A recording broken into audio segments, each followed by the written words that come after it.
Ukrainian officials rushed to evacuate civilians from cities and towns in the east on Thursday before an anticipated major Russian offensive.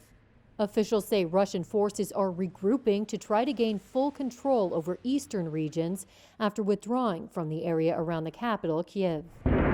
The besieged southern port of Mariupol, where the mayor says over 100,000 people were still trapped, is also believed to be a target.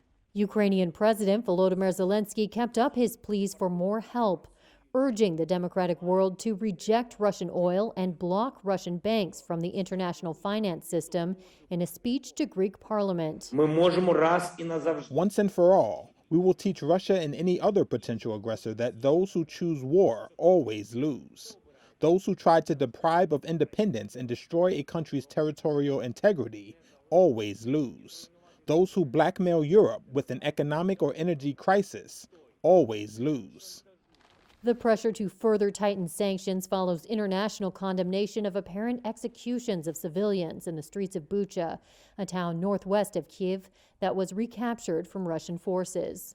Moscow has denied targeting civilians and says images of bodies in Bucha were staged. But the West says the evidence of atrocities is mounting. Ukraine is investigating more than 4,000 cases of war crimes, Prosecutor General Irina Venediktova said on Wednesday. Which type of crimes? All of them, of course. Murders, rapes, tortures, everything we have. Yesterday we found the grave where the family, they were tortured, and of course we will investigate it. U.S. Deputy Treasury Secretary Wally Adeyemo told Reuters on Thursday the U.S. is ramping up sanctions against Russia to deprive Moscow's war machine of money and components needed to sustain the war.